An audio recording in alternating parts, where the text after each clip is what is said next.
हाँ तरुण, कैसे हो? बस सर ठीक। कुछ काम था तो सर मुझे बता देते, आप यहाँ कैसे? अरे नहीं, वो क्या, मुझे कोई पर्सनल काम था इसलिए मैं यहाँ आया था। सर आपको बाइक मैकेनिक वाले से क्या काम आ गया? अरे भाई, ये बाइक मैकेनिक वाले ना मेरे बड़े भैया है, इसीलिए मैं इनके पास कोई काम से आया था। अच्छा ठीक है सर, लेकिन एक बात बोलूँ, आप इतनी बड़ी कंपनी के मालिक, इतने पैसे वाले, आपने बड़े भैया को इतनी छोटी दुकान क्यों खुला रखी है? एक बड़ा शोरूम क्यों नहीं खुलवा देते?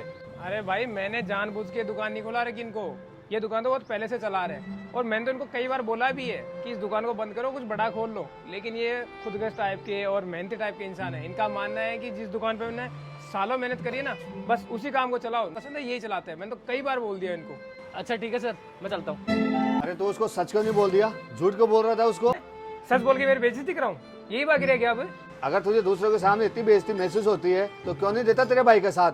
तेरे पास तो सब कुछ है ना। अच्छा, सब कुछ है तो आपके लिए करे हो, मैंने मेरी मेहनत करके सब कुछ बनाया है ना, तो ऐसे क्यों लुटा दूं सबको? अच्छा, आज तेरी मेहनत का हो गया।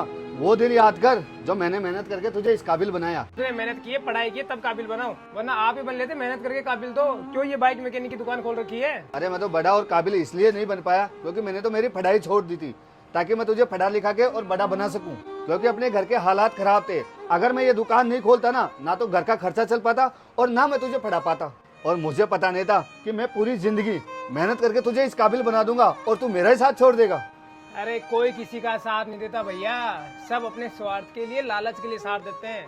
आपने भी अपने लालच के लिए मुझे ना पढ़ा लिखा के यहाँ तक बनाया। उसके भी रीजन था कि जब मैं बड़ा बन जाऊंगा, पैसे कमा लूंगा, तो आपको पैसे दूंगा लाके, आप पैसे वाले बन जाएंगे, मेरे सहारे ही बन जाएंगे, क्योंकि खुद तो कुछ बन नहीं पाए और मेरा सहारा लेके आप पैसे वाले बन जाएंगे। आपको एक बात बताऊं, जब इंसान बूढ़ा हो जाता ना तो उसकी कोई इज्जत नहीं करता, वो घर पे गंदगी करता है, सब उसको कुछ ना कुछ बोलते रहते हैं, क्योंकि पता है कि अब उसका कोई लेना देना नहीं रहा, उसका स्वार्थ खत्म हो जाता है सब लोगों के पास, है ना, क्योंकि अब कुछ नहीं देगा वो।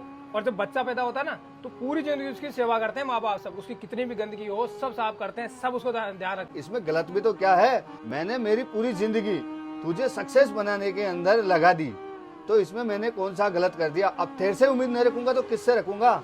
अरे ये उम्मीद है ना मेरे से तो रखो ही मत आप, ठीक है? मैं तो आपके पास इसलिए आया हूँ कि जो अपनी घर की पुरानी हवेली है ना, जो पुश्तैनी, उसको आप कब सेल कर रहे हो वो बता दो मुझे। उसके जो पैसे हैं मेरे हिस्से के पैसे दे दो, मुझे मेरी कंपनी में लगाने हैं। अच्छा, उस घर को भी बेच दूं?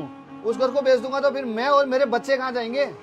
अबे यार देखो भैया, बात ऐसी है कि आपके बीवी बच्चे, आप चाहे रोड पे रहो चाहे कहीं भी रहो, मुझे उससे कोई मतलब नहीं है। मैंने जो बोला उसको सेल कर दो और जितना जल्दी हो उतना जल्दी सेल कर दो, मेरे को पैसों की जरूरत है। हाँ ले जा, एक ये सारा बचा था ना, तू ये भी ले जा। लेकिन एक बात समझ में आ गई, तेरे जैसे छोटे भाई के लिए ना अपनी जिंदगी कभी खराब नहीं करनी चाहिए।